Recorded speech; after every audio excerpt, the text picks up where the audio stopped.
Well, it's a Western song. It's got to be theatrical. There was vengeance and redemption and saloons, and it was just such a unique piece of history of the world. This is the biggest example for me of a communication barrier. It's always fun to do. We can't do it with a straight face. But yeah, anytime you hear the Merry Men come out, it's always a good time.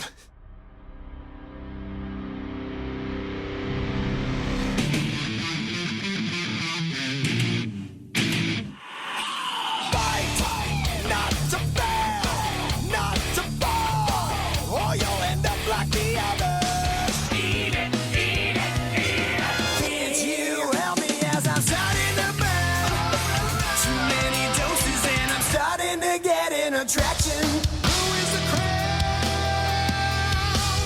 Pierce through the cage as we perform here upon the stage.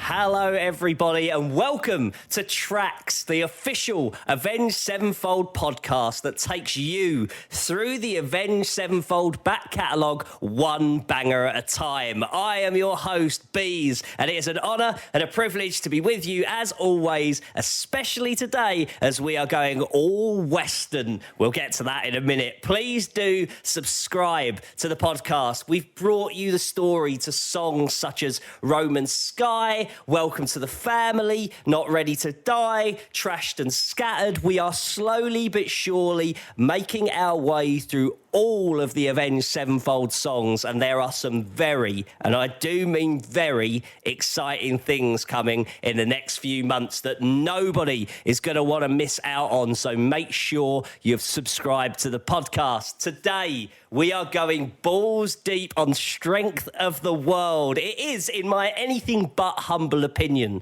one of the most important songs on City of Evil, and not only that, I think there's an argument to be made for creativity and for the long distance of Avenged Sevenfold's career. It's one of the most important songs in their canon. But we'll get to that, as well as the guys taking us through Western movies and the musical genius of Ennio Morricone, how you get fired from an Avenged Sevenfold backing vocal session. Pretty brutal on that front. There's the musical exploits of not only Synyster Gates, but Synyster Gates, and much, much more. Stick around for that. But first, just a little housekeeping from us before we dive into that shiznit. Join us on the Deathbats Club Discord to ask questions for this show.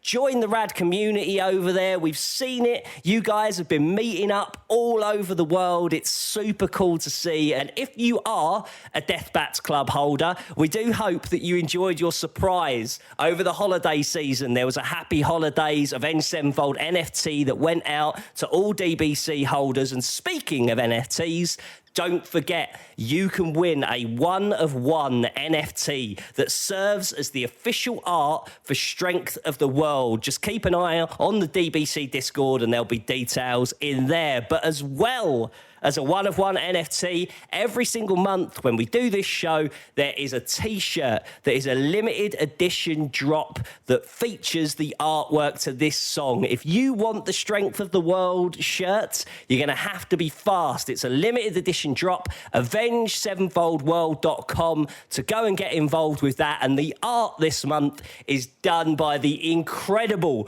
British stud that goes by the name Dead Format. That's right, Dead Format. I called you a stud. He is a self-taught digital artist of supreme talent who's done so many cool things, like the sold-out DFMC cassettes. Those are like cassette tapes that have the traits of your favourite rock stars. Super cool. His heavy metal zombie series is elite, and you can keep up with all of his comings and goings on socials at deadformatmc.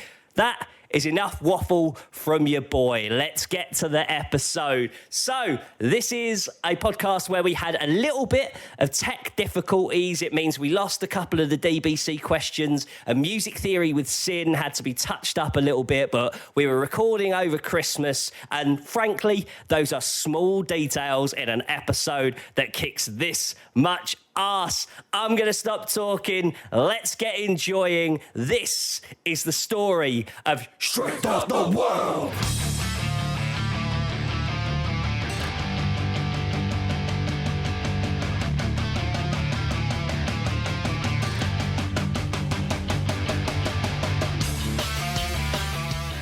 I think it's important in context, because I think if you take something like The Wicked End and it shows that we could write Danny Elfman-esque string arrangements, but then you go a song later and then it shows that we can write an Ennio Morricone influenced Western, right? So it wasn't like we have one style and we kind of sit in our lane. It was like, no, we really study these musical pieces and we kind of try to figure out the essence of them. And I think that can be a really cool thing and it can be a bad thing, because there's some artists that I just love how they just forge their own sound.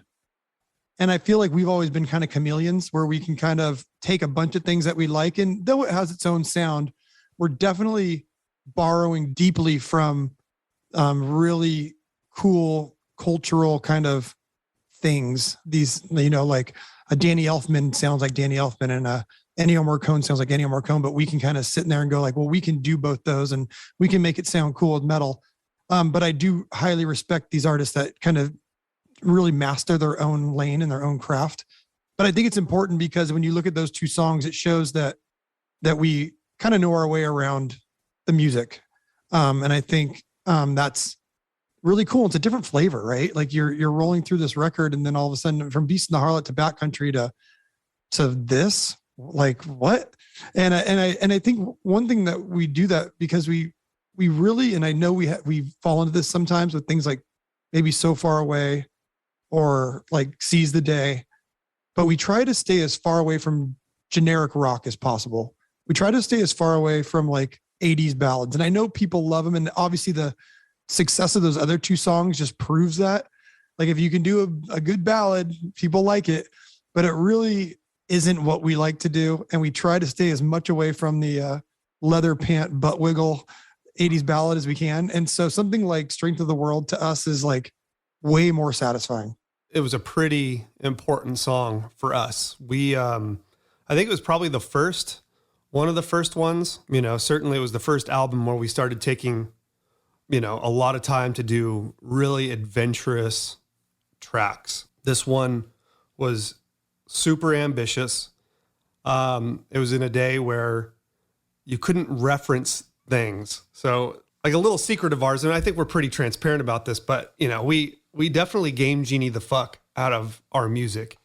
And there's an art to it. And it's basically listening to songs, listening to music, listening to movies. I mean, it's pretty simple, straightforward, but I think where a lot of artists kind of maybe hear something, we delve into the chord changes and, because I think there's some education, we can kind of really dig considerably deep into tracks and influences and really just paint a schematic of what we want to do pretty easily. Now, when you want to weave in, an original melody and you want it to be great and you want to love it and everybody has to feel all those things simultaneously, that's where it gets tough. But to sketch out a song these days of exactly what you want, I'm not going to lie, it's pretty easy because all the test material is there. But back in the day, not so much. And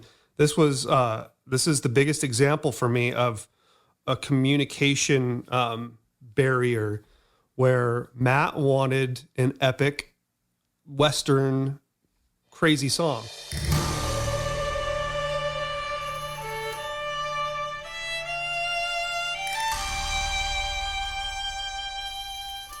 I grew up on Westerns, but I hadn't seen one of the quintessential ones, the good, the bad, and the ugly. And Ennio Morricone wasn't even on my radar then. So what Matt was referring to was Ecstasy of Gold.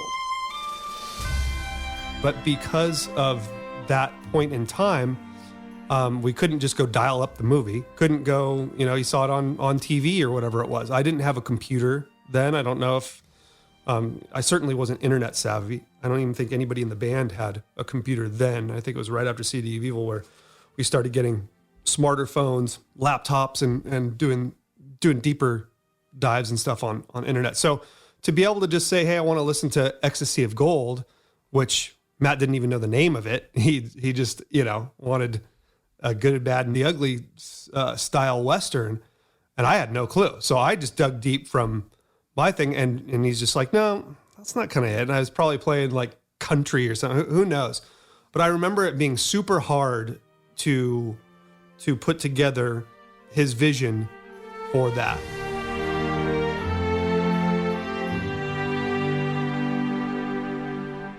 I remember being really into the orchestration and kind of taking over a little of that and just being super ambitious. And Scott Gilman, a friend of Mudrock's, our producer, orchestrated that song. We did the bones of it. But at that point, we had limited technology. We had Casios, I'm sure, or whatever.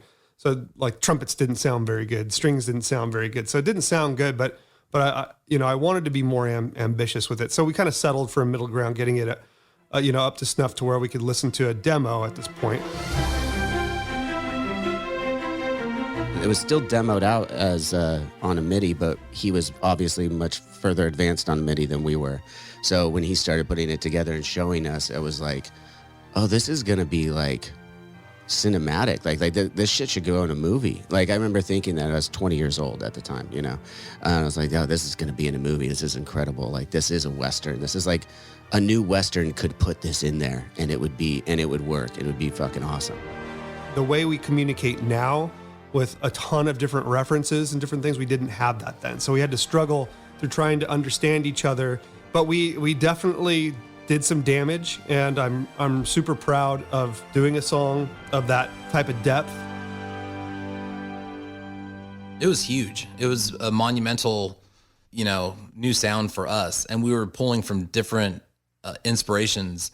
And on Waking the Fallen, we had brought in some orchestration, and it was kind of, Danny Elfman, Tim Burton-esque inspired. And this time we were just drawing from different influences that were completely different, but stuff that we were recently turned on to, that we fully fell in love with and embraced.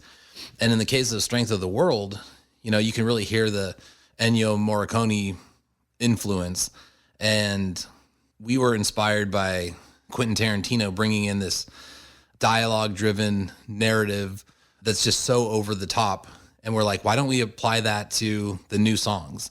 And if you listen to the song, you can hear us probably taking it a little bit too far. And I think that's what fans actually like. And I think that's kind of why it worked. And looking back, there's so much going on in a song like that.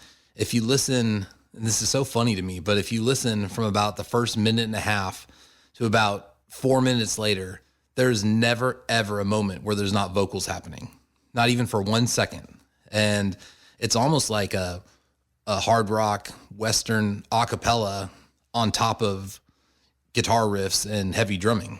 And there's this huge dynamic impact when we go into this Western Morricone feeling, kind of epic. And along with the storytelling, and it's just such a crazy and cool place we were at that time. Yeah, I just wanted to delve a little more deeply into what this says about Avenged Sevenfold and what they were doing as opposed to where metal was at this point in time. Because this song, Strength of the World, and its fearless, limitless directions speaks so much about the disregard that this band has always had for metal's various trends. Me personally, I love a whole shitload of metalcore, but I can't for the life of me imagine one of Unearth in a cowboy hat. Do you know what I mean? Waking the Fallen had its own parameters, right? And you have to think at the time, because a lot of people they forget quickly that there was bands like Poison the Well and Vision of Disorder that were doing what Waking the Fallen was doing before us. Like they were influencing us, and the Waking the Fallen had that big breakthrough, and then people go, oh, they invented that whole, it's like, no. But we had more punk, right? We had punk rock involved where none of those bands had kind of mixed punk rock. Our thing on Waking the Fallen was like Bad Religion and NoFX meets Pantera and Metallica, where I think the other bands were being more influenced by like New York hardcore and some different things, and like the Quicksands and the Shelters of the world. But I think that had its own parameters where we were, it was kind of that sing, scream, sing, scream.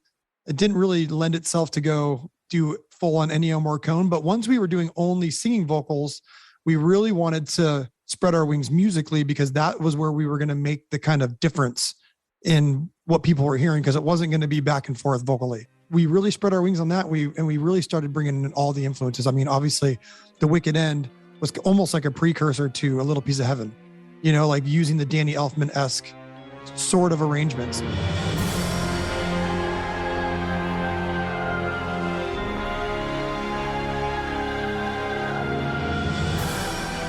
This record was just a complete experiment, and looking back, I'm just proud of us for going that far.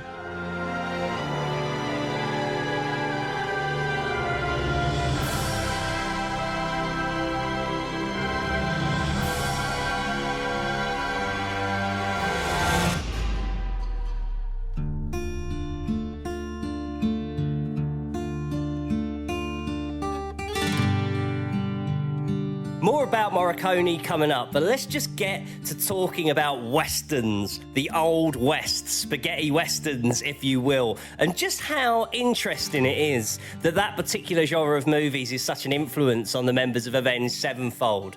I think, as some of the guys are about to explain, westerns are particularly pertinent to America as a cultural movement. You can hear, I am not from America, but I can give props to some of the movies that came out as I was growing up. Like, I love Sam Raimi's The Quick and the Dead. If you've not seen that movie and you fancy a Western, that is a good one. And I think as something that's part of the fabric of the world, it's America that really tells the tales of the Old West, and it's part of their heritage. It's part of their bloodstream in America. And that's interesting to see how it creeps its way into the makeup of Avenged Sevenfold.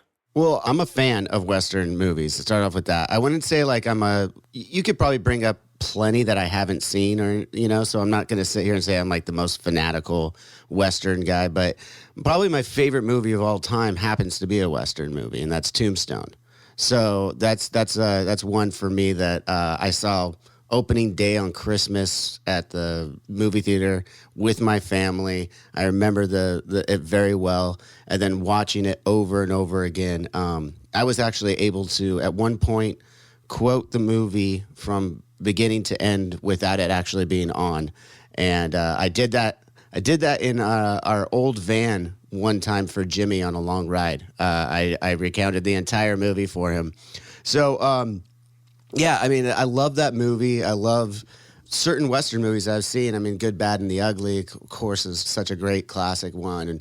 And the music in the Westerns is always something that I really gravitated towards, too. The music and the one-liners. I think Western is great for music and one-liners. I'll put it that way. Movies like Hang 'em High, Good, the Bad, and the Ugly, Clint Eastwood films, Ennio Morricone, who was doing a lot of the soundtracks of those things, really fostered his own style.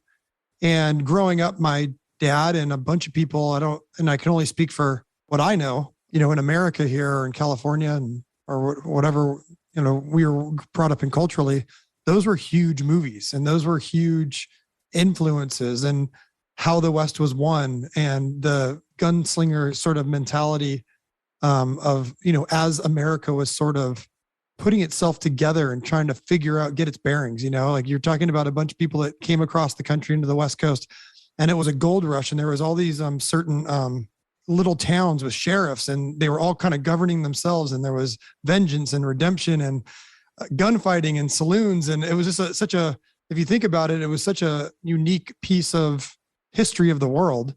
And then we were watching these movies, and then there was this guy, Ennio, who created this soundtrack to these things that was just kind of different and incredible. And so we got influenced by it, and I think another thing that gave us more confidence in that influence was hearing Metallica be influenced by it, deeply influenced. And think about Ecstasy of Gold and how they enter their shows and all this. I mean, these are all things that come from that world. And I think Strength of the World was really just kind of us trying to figure out if we could do something like that and then add heavy metal to it.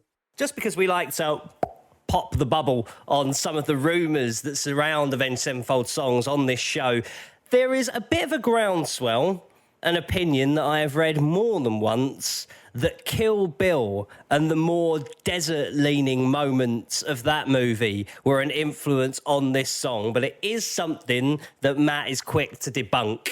No, I don't think. I mean, Kill Bill was a huge movie in my life. All the Quentin movies are, and Quentin is a super fan of Ennio. Obviously, Ennio was doing things for him later, and he may have used some things in that movie, but I don't remember that being an influence on this particular song. This particular song was very much Clint Eastwood, old. Oh, there's another one Once Upon a Time in the West. That may have come later, but that to me is one of Ennio's greatest, and it's one of the greatest spaghetti westerns of all time. But that movie and that soundtrack to me was like the pinnacle of everything we were trying to do in this. So I wouldn't say it was Quentin. I think we were being influenced the same way Quentin was being influenced by those older films and those older soundtracks. As we've spoken about in the past, we will do in the future, and I am currently doing so in the present on TRAX. We're going to be talking about the fact that Avenged Sevenfold are influenced by cinema, but as we're about to hear from the band's guitar-playing duo, it's about more than just the pictures, the stories, and the characters that weave their way into Avenged Sevenfold's music. There's a whole atmosphere going on that the band are happy to draw from. It's always been there since we were, just young punk rocker, hardcore metal kids. We'd find inspiration from anything that invoked a certain feeling, and movies are so great for that. We've drawn from the way a movie like Melancholia makes you feel, and kind of just that depressed kind of tone and vibe, and we wanted to incorporate and make people feel that sort of feeling in songs when they're listening to us. And all the Tim Burton stuff that Danny Elfman had done really brings you to a different place. When you listen to the Beetlejuice soundtrack or the Batman soundtrack, or any of his soundtracks, really, the Edward Scissorhands is just so exactly what it needs to be for the movie and the feeling.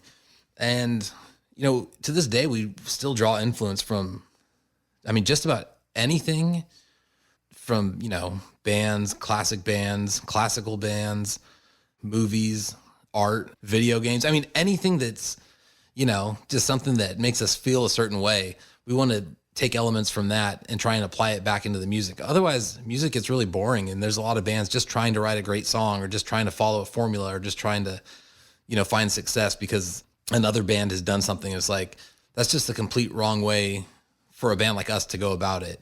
And that's why every album's new and ambitious and over the top and as bold as we can make it.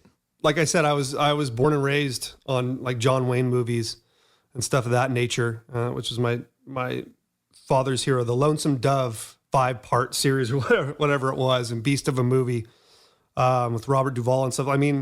Those were kind of the soundtracks in essence, or the backgrounds of my upbringing. I was very close to my grandparents, and so a lot of jazz, a lot of Western. My grandfather would play harmonica, all of it. So maybe my upbringing was a little bit more quirky. So maybe I added a little bit of quirkiness. And I don't think that, Matt necessarily had that background. And I don't know of any other guys. Maybe Johnny has a little bit of that, where they would sit and watch Westerns, Western after Western with family members and stuff. But I was very, very excited about it. So from that aspect, it was an exciting conversation to have. It wasn't something that I would have thought to do there. And it was a great learning experience because it let me know that we can do anything. And just because it says Western on it or it says jazz doesn't mean that it's going to be novelty straight out of, Bertha Cool or straight out of, spaghetti Western Ennio Morricone soundtrack.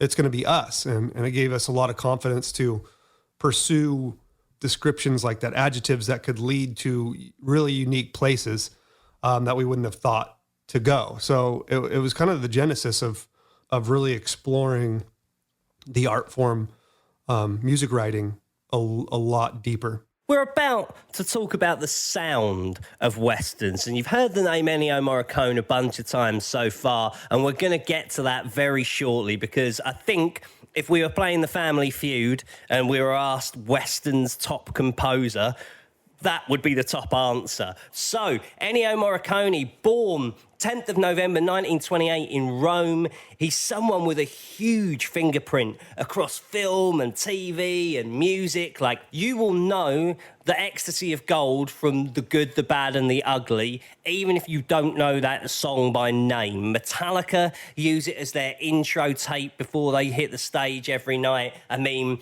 Radiohead have spoken about Morricone. He did a Morrissey record as producer. Hans Zimmer worships at his altar. Basically, he's the fucking man on all levels, and here's the guys to explain why. Well, I mean, he single-handedly set a tone for an entire genre. You know, spaghetti western, this gunslinger type, you know, dirty, gritty, deserty western vibes, and he does it all through the use of violins, cellos, violas, in such a masterful way. And you know his work when you hear it because it's so unique to what he does. And for us, I mean, living in Southern California, being a stone's throw away from Las Vegas, making that drive so many times, you know, it inspired stuff like Backcountry, you know, driving through the desert, just driving by cactuses, just a whole lot of nothing out there. But it's such a great vibe, and hearing his soundtracks and what they do for the movies that he's placed them in, it really just, it makes you feel like you're set back in a different time period. Just brings you to a different world. And, you know, that's just a huge part of who we are and where we come from. And we wanted to incorporate some of that music into our heavy metal album. I think that it's his abuse, like beautiful abuse of particular instruments. Like on the Hateful Eight, it is just a fucking clinic in dark contrabassoon. You know, it's just fucking freakish to me. I forget there's another classic spaghetti western that he did where it's like this, it's like one of the most highest rated songs. Matt would know. It's this guitar. I'm sure it's like a Fender into like a Strat into something, but it's the most tinniest, abusive guitar, surf, Western guitar thing I've ever heard. And it's fucking brilliant, you know? And then to me, the arpeggiated thing of Ecstasy of Gold, and then the choir in it, it's just, he's unmistakable in melody and arrangement, and then vibe. I mean, he encapsulates it all. To be honest, but yeah, he can change the way you think about an instrument or change the way you approach an instrument, which is what I love about Ennio. He was as important to those movies as the movies were. When you think of The Good, the Bad, and the Ugly, and all these sorts of like things that are happening, like the whistle and all that, like all that stuff is very simple. Like the things he's doing, like, I mean, there's complexity beneath the surface, but it's almost like riffs, right? Like he's got these little spurts of like genius and he just repeats them over and over and they just get sunk into your subconscious. And if you listen to any of those movies, you know the movie by the little jingle that he's made. And that jingle isn't the correct word, but it is a little jingle. Like when you listen to, I mean, any of his films, and I don't even know if like Strength of the World captured that, probably not as well as he did, but he just had that, he was writing riffs, right? And he had some crazy tones. Like there's some tones that are very hard to even like listen to, but they're like, they make a point. Once Upon a Time in the West, that's one soundtrack where if you listen to it, there's some guitar tones in there. And you're just like, what the heck were they thinking? But it's rad because then you like, it's inspiration, right? So I think simplicity, I think just this knack for a catchy jingle within 3 to 4 notes and just repetitiveness. And he also reinvents himself. When you listen to like the soundtrack for Hateful Eight, it doesn't sound like him, which is cool. There's like these very ballsy, dark instruments the whole time, which really fit the film with the snow and the darkness of that film, and dove into these things and really was able to tell a story with a few notes. Let's bring this back to Strength of the World itself and the narrative of the song. As I flagged at the top of this podcast, this is a song about revenge. Vengeance is a massive part of this song, you know. I want it, I need it, revenge is dripping from my teeth. And when you hear those lyrics, I came into this episode thinking that this was an angry song and, you know, little peep behind the curtain, but Synyster Gates was the first to be interviewed for this episode. Here's what he said when I asked him if Strength of the World is an angry song. No, it's a story. It's a cute little fucking story of revenge, you know, a typical story of revenge. It's, back in the day, I don't know if I thought very much about these lyrics, then, but I appreciate them as I'm getting older, as I'm maturing into, you know, a young adult here.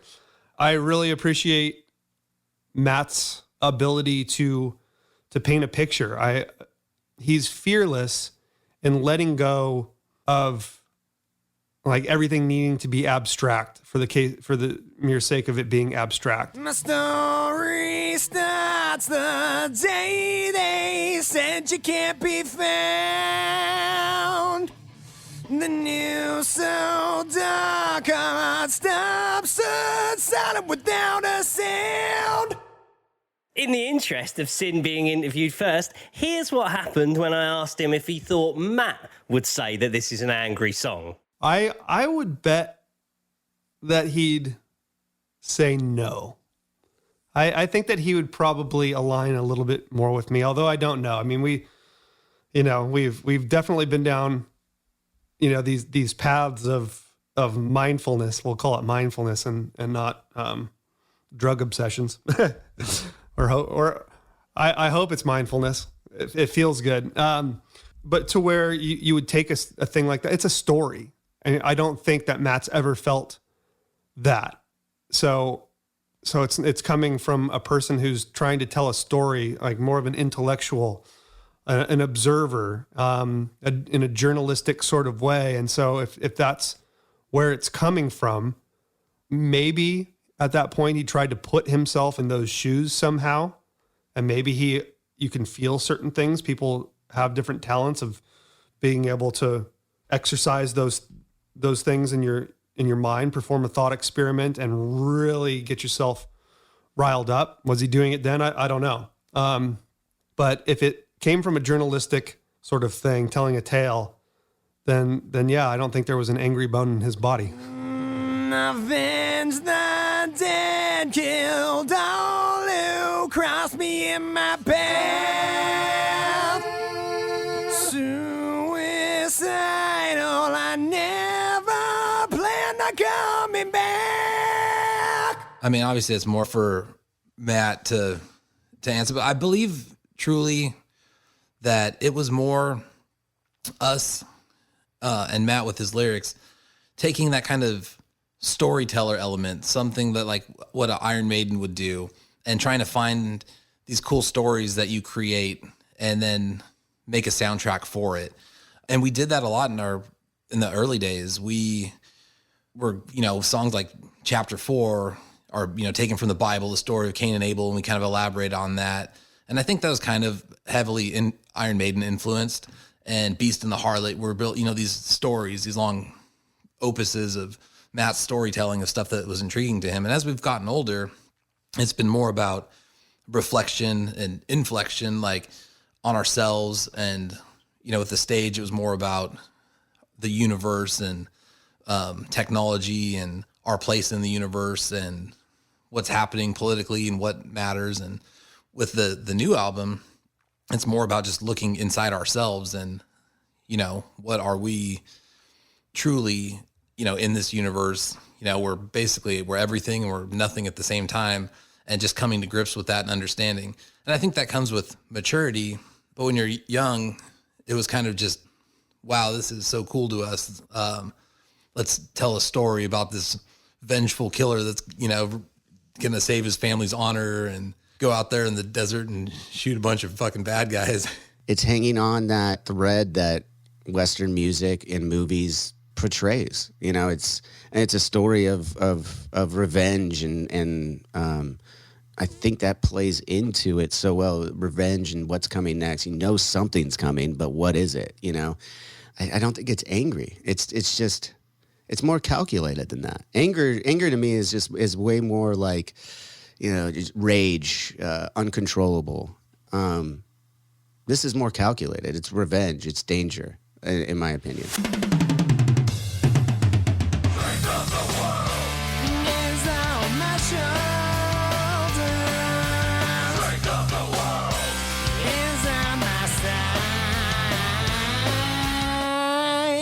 Do I consider Strength of the World an angry song? No, I've never thought of it in that way. But now that I'm thinking of the chorus, it's a little bit of, I mean, what a juxtaposition, right? It's like Ennio Morricone meets hardcore gang vocals, meets obviously the whiniest vocals on the record, very Dave Mustaine. I don't consider it an angry song. Trashed and Scattered and Burn It Down are a little more angry. He's being polite there, isn't he? All right, I accept it. Strength of the World is not an angry song. Strength of the World is a tale about great vengeance and not furious anger, because that ultimately is the theme of this song. The concept behind vengeance as a central theme without anger also feels very the Old West, right? Revenge without anger, cold-blooded, as the song itself says. But there's something a little deeper to explore here conceptually. Not all extreme actions, thoughts, and words have to be fueled by extreme emotions. Like the expression is revenge is a dish best served cold. It perfectly encapsulates what the guys are talking about and the vibe of this song. So I guess the big question is, can vengeance be a healthy emotion? Absolutely not. No. Breathing and fucking witnessing what your pain feels like from afar as an observer, getting your heart rate under control, getting your cortisol rates under control, getting your fight or flight under control. That's healthy.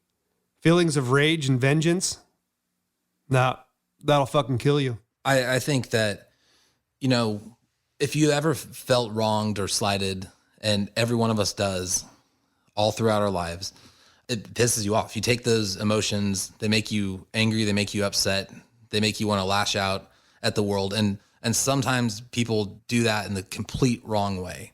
There's a way, you know, and I've always said this, but there's definitely a way to harness those feelings and emotions. And honestly, it's not beating yourself up. It's going out and doing what you do, trying to be better than you've ever been. Take what you love to do, the relationships that you have, make them better, you know, find love, find strength, find happiness, go out, travel the world, do everything you can to make yourself better. And you will always leave that experience feeling like you have the upper hand on whoever wronged you or slighted you. You know, if you're in the Old West and somebody kills your family, I'd say, you know, you probably want to take a 6-shooter and go get the old fashioned vengeance. But, you know, I don't think self-help is going to be the remedy for that particular situation. And it just comes from, you know, getting older and a little wiser. The happier you are, the more successful you are, the people on the other side see you and they scowl, you know. You want them to come up too if they figure it out. But in the meantime, it's always a good feeling to have the upper hand on that. I think turn the other cheek is probably a healthy emotion or a healthy way to look at it. Vengeance is usually just ego playing out, and, you know, but sometimes things are so black and white that it seems like vengeance is the only answer. You know, if you think about somebody, you know, that was hurt and they were hurt in a way that wasn't an accident, then I can see that vengeance may be, you know, some sort of retribution would be your only answer. It's one of those survival of the fittest human emotions for sure. We are about to go off-road. In fact, this is something that we haven't done thus far on TRAX. So each of these episodes are lovingly crafted, and I interview each of the guys separately, and then we put it together and tell the story of the song, right? That's how it works. But with Johnny here, he and I had such a great conversation about whether or not vengeance could be a healthy emotion. It feels right to just play you the raw audio of the conversation that Johnny and myself had. So buckle up, it's quite a trip, and stick around because there's still music theory with Syn, the length of this song, and some absolute gold when it comes to gang vocals and the introduction of the Merry Men. But for now, enjoy Johnny and I talking about whether vengeance can be a healthy emotion or not. That's an existential question, right? No, this is what I love about podcasting. Like, that's the allure for me. You know, that's why I started my own. You know, I like when I don't know where the conversation's going to go, and I think you're right. Like that existential question right there. Like, how does that bring in mental health and lifestyle? Like, can you be on the right side truly with vengeance in your heart? Like, I don't know. That's a really good question. You know, you'd like to think, if I was gonna get back at someone, it would be for something that's fucking awful. You know, killed a family member or something like that. Like, I would come back and be calculated on how I would handle that. You know, does that make me right though, or is, you know, like I don't know. I that's a moral juncture right there. Like, where do you go? On the one hand, yeah, you want your vengeance. On the other hand, it's like, what does it matter? Like, that's not bringing anyone back. You know, if the scenario is they murdered your family, right? Let's use that as one of many ideas here. But yeah, like, how would you? And then after it's all done, how do you feel? Do you have remorse or do you have happiness? You know what I mean? Like, I hope I never have to go down this road, but it's fun to pretend, right? Yeah, I don't know that there's a right answer there, because I mean, like, a million self-help books like try to teach you that the concept and the idea is to forgive all for everything, but to put it into your bank of experience. So, like, fool me once, shame on you; fool me twice, shame on me, sort of thing. Yeah, but then we always get fooled our whole lives. That's it. And you want to believe, in the great, especially at Christmas when we're recording this. You want to believe in the greater good, right? You do. You naturally want to believe that, you know, okay, we all learn from our mistakes, but it's hard not to. When people show themselves, not to sound like Simple Jack from Tropic Thunder, but like when people play the movies in their heads, like, it's hard for people, I think, to not cling to vengeance. It's like a security blanket, the "I'll get you next time" gadget style of thinking. Yeah, that was a couple of really good references right there, Bees. I just want to mention that Tropic Thunder and Inspector Gadget, solid references. Yeah, no, I totally agree. I think that's why it's a hard question, because built into our nature, we want that revenge. You know what I mean? That's instinctual. And it's hard. I feel like as we evolve in that, and even just our minds and work towards, hopefully everyone's working toward, most of us are working towards a more peaceful life. You know, I think that as we really look at that, it's very hard to fight those instincts still. We're still not that far away from our precipice of existence. We're really not, when you start looking at everything. And it becomes very heady, and you don't want to hear a bass player in a rock band talk to you about it. But the reality is, you can't fight all your instincts. There's all these things, not at this point in our lives, in history. Now maybe a more evolved human or the next species of some kind can harness it a little easier. So that's why I think this all comes back to why that is such a difficult question to ask, because at this given time, right now, I don't have a good answer. Like, I don't have a right or wrong answer, because I don't know enough. And I know enough to know that I'm not pulled away from the beginning of humanity. I'm not far enough away. I'm not far enough evolved, however you want to take that. So, And so that's just really, it's a great question, Bees. I love it. It's that time of the month where we get to indulge in all things music theory with Syn. Mr. Synyster Gates going to be here in a minute to talk all things musical about Strength of the World. If you are enjoying this episode, thank you so much for being with us. Don't forget, you can also check out, we have covered Welcome to the Family, Trashed and Scattered, Not Ready to Die, and Roman Sky. Make sure you're subscribed. We are going to be back next month with another absolute banger. There is a music theory with Syn on each of these episodes. Here we are, myself, Bees, and him, Synyster Gates, talking all things music theory on Strength of the World.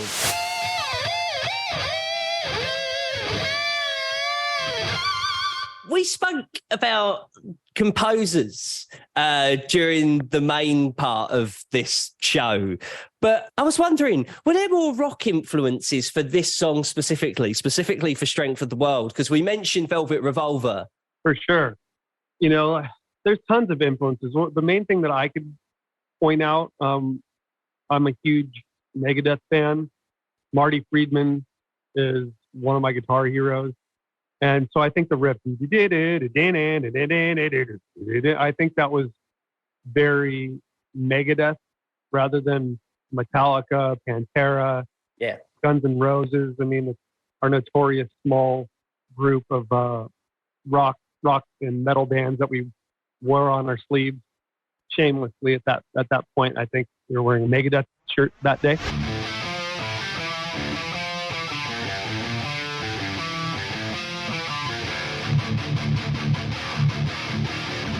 Other than that, I don't think there was huge influences.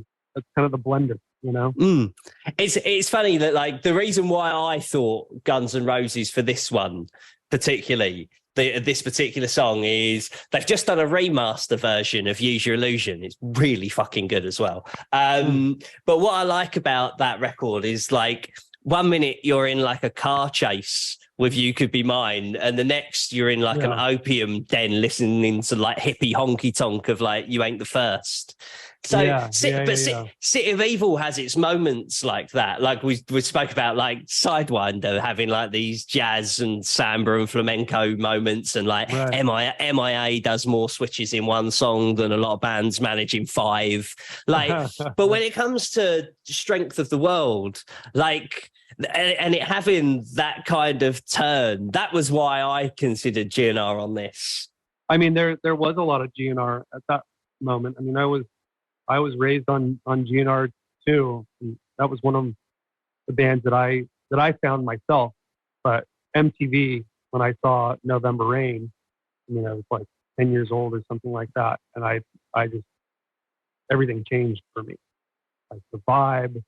Never grew up wanting to be a rock star or anything like that. But the cool factor of playing guitar, that switched from, I know I'm going to play a guitar. I love playing guitar. Now it's the coolest thing on the planet. It totally switched with that video. And I was obsessed with Use Your Illusions 1 and 2. But the double album, I think, is better than Appetite by a long shot. And I think Appetite's one of the greatest records of all time. So yeah, I mean, it definitely did. When I hear that song, maybe I can hear a little GNR or Velvet Revolver. But what speaks loud is kind of the riff and kind of how Matt's doing it, like vocal stuff. Definitely more Megadeth-y.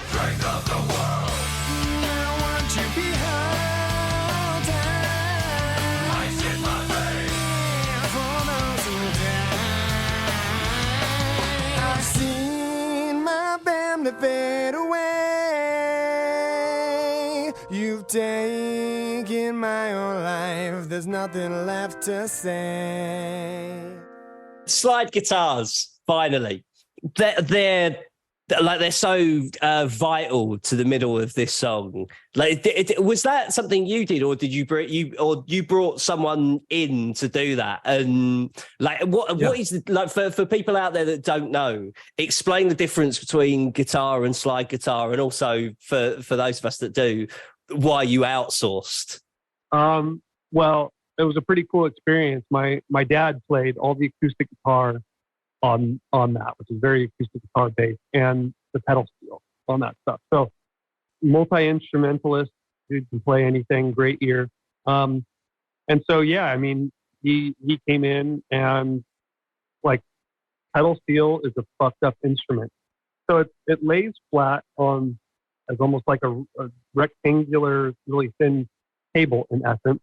And then it has pedals that change, forget how many strings there are, 20 fucking strings. There's a lot of strings.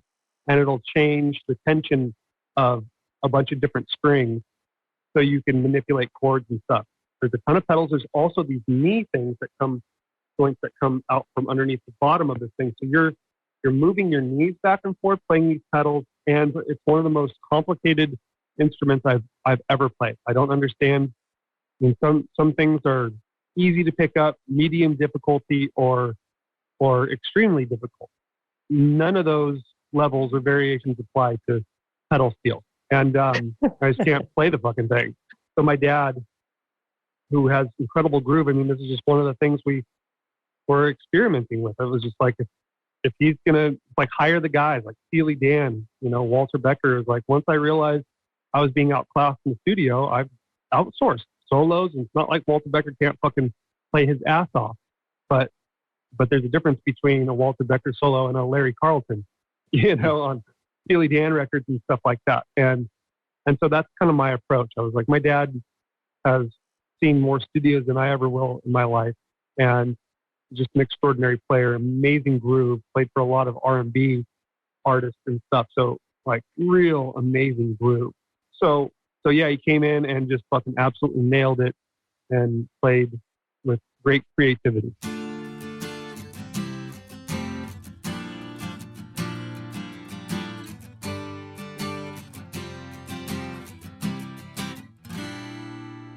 Thank you, Mr. Gates. More music theory with Syn coming next month. So, one of the defining characteristics of Strength of the World is its length. That's what she said. At a whopping 9 minutes and 14 seconds, it was the longest song that Sevenfold had written up to this point in time, but that doesn't quite tell the full story. It's not accurate to suggest longer songs were not the norm at this point in time. 7 of the 12 songs on Waking the Fallen are all over 5.5 minutes, and 9 of the 11 songs on City of Evil also share that honour of being over 5.5 minutes. Boil all of that information up and you get the impression that the song has always been more important than the running time. Well, it's a Western song. It's got to be theatrical. I mean, you're not going to just put out a 3-minute Western song. What the hell is that? It's got to be theatrical. It's got to go. It's got to take a journey. But I know the way that we write was more. Like, just keep going with it. Just keep going with it until you get it to a point when it's obvious. Okay, well, that part shouldn't be there. That part shouldn't be there. Let's pull this back. Let's concise it. Let's get a little bit more concise and get the picture across. But when I say we take away things to make it more concise, it's not out of consideration of how many minutes the song is. It's out of consideration of, have we done our job in painting this picture, showing you this journey of what's coming out of our minds? Have we painted this picture enough with our music? And does it get the point across? Does it have everything that we want you to know about this image of ours? And I feel like we listen to bands that have long songs. You know what I mean? Like, it's so, and we love them. So it's just what we love. So it's not like we're trying to extend a song or make it longer or shorter. We're just conditioned to both styles being like how they're written. Dream Theater is one of those inspirations. I mean, even look at early Metallica stuff. A lot of that stuff was a lot longer too. And I don't know. I think there's just so many. There's enough bands that influenced us in the sense of conditioning us to be fearless, I think is what I'm getting at. And I'm right here on a podcast. I'll thank every single one of them. You know who you are out there. You could hear us. You could hear our influences. And it's been great because we listen to their records, love their records, and it conditions us to go in and foolishly or not, go in and try to attempt a song like Strength of the World, and expect that the average metalhead is going to get stoked out on that, you know, like, like, oh yeah, they're going to love this. And that's kind of how it comes about, though. Honestly, now that I think about it, like that's how we are in the studio when we're writing stuff. Sometimes we laugh because we know it is so foolhardy to think some of this stuff is going to fly with our fan base, and we just laugh about it. We're just like, yes, this is going to be so much fun to see this reaction, because it's fun. It's fun for us to create that. You know what I mean? Like that's the exciting days in the writing process, is to like sit there, realize you've created something without maybe not the intent, and then listen back to it and go like, holy shit, we're going to try and sell this to our metal fans. This is amazing. I love that we're going to do that. Like it just, and I think it did kind of start on City of Evil. I think that's kind of where we started doing that. I mean, personally, I'm a fan. I like short songs. I like songs that are short and to the point. I like songs that are, you know, long but feel short. A song like Bohemian Rhapsody feels like it's a 20-minute song that's really like it would fall into one of our shorter songs. I think it's like 5.5 minutes or something, but it feels like it goes on forever in the best possible way. And I'm a fan of, like, one of my favorite NoFX albums of all time is The Decline, which is a continuous 18-minute song. And it's just like the fucking coolest thing ever. And then there's, you know, prog bands that will write an 18-minute song that I'll say, nope, I'll never, ever listen to this because it just bores the fuck out of me. So, I mean, we're all over the place, but I think if you want to take your fans on an adventure, and it's more than just riff, chorus, riff, you know, bridge, chorus, ending, you want to showcase the musicianship. You want to showcase the vocals. You want to have these huge dynamics that, you know, these great orchestrations have. And in order to do that, you just need to allow time. You need to allow space. And that's kind of what gives us our sound, I think, you know? Yeah, I think we're slightly more aware now, because I do believe that you can make an idea more concise. And then I believe in cutting the fat until you start degrading the art. So back then, we would just write these songs and we wanted to get this vision out. And I think there's, you know, sometimes 20, 30% that could be cut. I have no like particulars on this song, but I know that sometimes you can get the point across in a more concise way. And I think this song, you could probably get it down to 7 minutes and figure out some things and get it, you know, but I'm not like advocating for shorter songs. I think that's just part of getting older and more experienced at songwriting and saying, okay, what are the main things we're trying to convey here? And then, you know, let's do them as impactful as possible. And I think sometimes we definitely meandered a little bit in our earlier career. And I mean, the same could be said for later. I mean, we did however long Exist is. That was literally, I was waiting for you to get to the end of this. Like, these are bold words for a man who had a 15.5-minute song on his last records. Well, it was 30 minutes. No, I'm just kidding. So, but again, like that's a grand idea. And if you're going to put the last song on the record and it's like the emergence of the universe, but a revenge story that's got some Ennio Morricone influence doesn't necessarily need to be 9.5 minutes, maybe. But I hate playing, you know, Monday morning quarterback, revisionist history now, but we've learned a little bit more along the way that doesn't need to necessarily. But again, yeah, you could just point right back at me and go, hey, the stage got some pretty, your first single's 8.5 minutes, you idiot. So last thing to talk about with Strength of the World. I love Sevenfold, you love Sevenfold, so this might not apply to most of the people listening.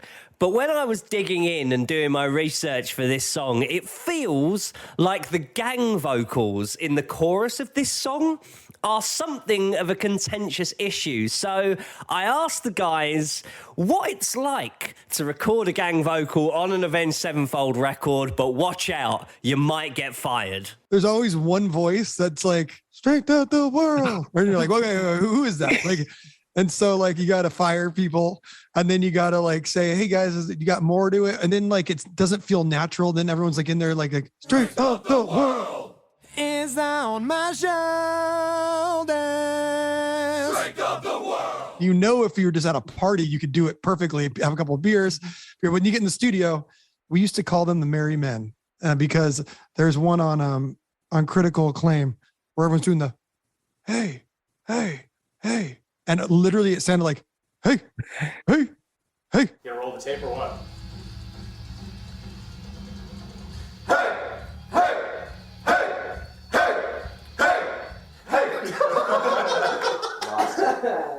I think I'm fired. We're like, guys, you guys sound like the Merry Men, like you're like Santa's elves or something. Like,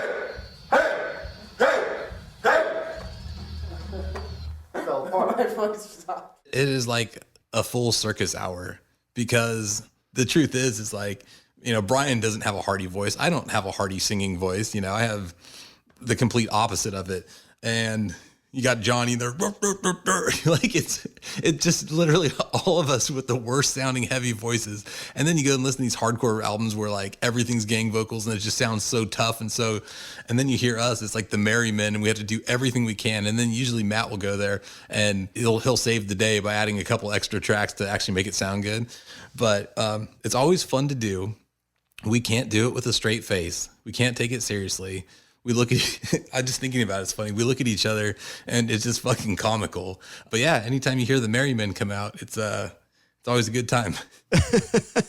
Well, you know, a lot of times you'll go in like with the engineer, the producer, everybody. We're like, we need as many voices as we can. We'll do it 3 or 4 times and then we'll layer them on top of each other. And you go in there and it's like, you think, you know, it's a gang vocal. Like it doesn't matter. It doesn't need to sound great. It's, you know, whatever personality voices are coming out, but you do want it to kind of have an essence of tonality and just not too many, as we call them, wiener voices that are just like not manly enough, you know? Like when you're doing a gang vocal like that, if you're going to go for it, you want like, this is strength of the world. We got fucking big balls. Let's go for it, you know? So a couple of times you get in there and there's somebody in there who's just strength of the world. it's like, no. Your voice just cracked like 10 times. You got one of those wiener voices, man. I don't know what to tell you. The other ones is when we're doing gang vocals where there isn't actually a melody, like in MIA. We had a bunch of friends come with us to the studio. It was the end of the record, and we just had like our closest friends and a couple family members come out to do those vocals in MIA.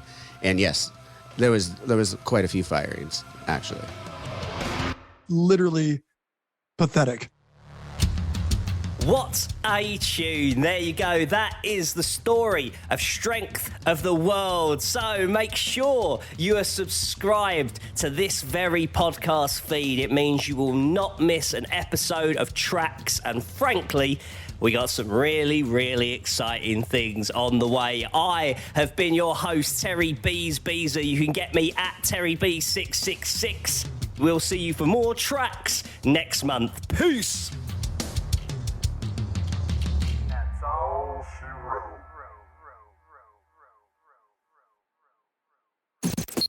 Question from the DBC. Don't forget, get into the Deathbats Club Discord where you can ask a question on every episode for TRAX.